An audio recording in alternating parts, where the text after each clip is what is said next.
अस्सलाम वालेकुम नाजरीन। दुनिया का हर देश अपने नागरिकों के लिए कुछ सुविधाएं देता है। आज हम बात करेंगे अपने देश भारत की। भारत की सबसे बड़ी लोकतंत्र और युवाओं का देश है भारत। यहाँ सरकार ने करोड़ों लोगों के लिए शिक्षा, स्वास्थ्य, आवास और भोजन की व्यवस्था की है। लेकिन क्या ये सब काफ़ी है? क्या हर भारतीय को 2 वक्त की रोटी और पक्की छत मिल पाती है? आज हम आपको दिखाएंगे भारत की असली तस्वीर, जहां एक तरफ सरकारी योजनाएं हैं तो दूसरी तरफ अब भी करोड़ों लोग बुनियादी ज़रूरतों के लिए तरस रहे हैं। सबसे पहले बात करते हैं शिक्षा की। भारत में शिक्षा का अधिकार आरटीई 6 से 14 साल तक के बच्चों को मुफ्त और अनिवार्य शिक्षा की गारंटी देता है। सरकार ने हाल ही में राष्ट्रीय शिक्षा नीति 2020 लागू की है, जिसमें 3 से 18 साल के बच्चों के लिए नई 5+3+3+4 प्रणाली शुरू की गई है। आंगनबाड़ी और प्री स्कूल में 3 से 6 साल के बच्चों को मुफ्त प्रारंभिक बाल व्यवस्था, देखभाल और शिक्षा दी जा रही है।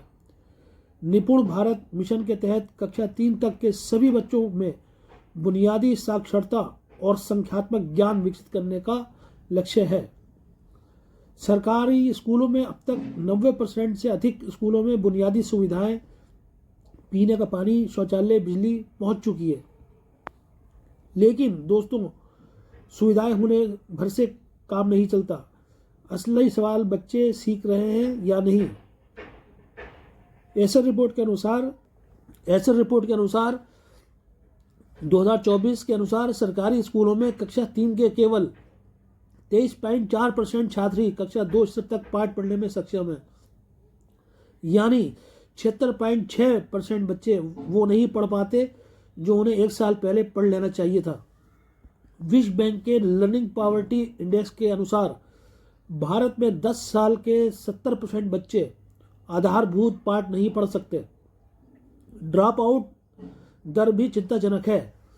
प्राथमिक स्तर पर 1.9%, उच्च प्राथमिक स्तर पर 5.2%, माध्यमिक शिक्षा स्तर पर 14.1% बच्चे बीच में ही स्कूल छोड़ देते हैं।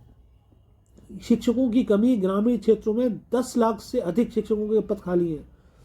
उत्तर प्रदेश और मध्य प्रदेश में जैसे राज्यों में 1 लाख से अधिक रिक्तियां हैं। और सरकारी खर्च भारत शिक्षा पर सकल घरेलू उत्पाद जीडीपी का सिर्फ 4.6% खर्च करता है, जबकि नई शिक्षा नीति में 6% का लक्ष्य रखा गया था। अब बात करते हैं स्वास्थ्य की। भारत सरकार ने गरीब से गरीब व्यक्ति तक इलाज पहुंचने के लिए कई योजनाएं बनाई हैं।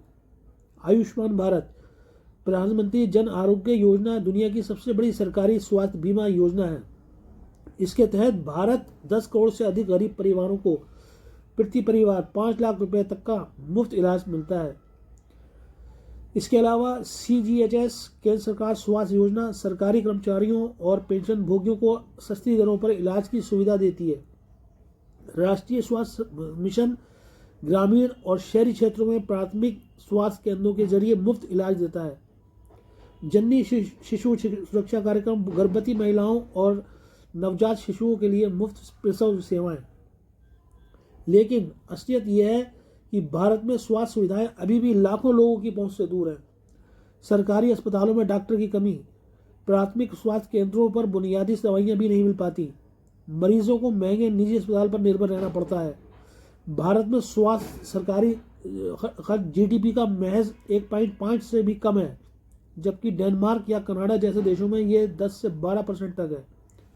ग्रामीण क्षेत्रों में हजारों की संख्या में आयुष्मान कार्ड बनने के बाद भी लोगों के पास के सरकारी अस्पतालों में इलाज नहीं मिल पाता। आवास की बात करें तो प्रधानमंत्री आवास योजना के तहत सरकार ने 2022 तक सबके लिए घर का लक्ष्य रखा था। इस योजना के तहत शहरी गरीबों को 3 लाख, 6 लाख और 5 लाख रुपए की सब्सिडी दी जाती है। ग्रामीण क्षेत्रों में 1,20,000 रुपए तक की मदद दी जाती है। अब तक 3 करोड़ से अधिक घर बनाए जा चुके हैं। लेकिन दोस्तों, हकीकत यह है कि आज भी देश के बड़े शहरों में लाखों लोग झुग्गियों में रहने को मजबूर हैं।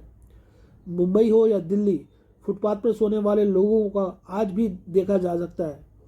ग्रामीण विकास मंत्रालय के आंकड़ों के अनुसार देश में अब भी 1.8 करोड़ परिवार ऐसे हैं जिनके पास पक्का मकान नहीं है। या तो वे कच्चे मकान में रहते हैं या फिर बेघर हैं। शहरों में बढ़ती जनसंख्या और बढ़ते किराए ने आम आदमी के लिए सिर पर छत पाना मुश्किल कर दिया है। अब बात करते हैं बेरोजगारी की। ये एक ऐसा मुद्दा है जो हर युवा को सीधे प्रभावित करता है। सरकारी आंकड़ों की माने तो भारत में युवा बेरोजगारी दर 15 से 29 साल के लोग 10.2% है, जो वैश्विक स्तर पर 13.3% से कम है।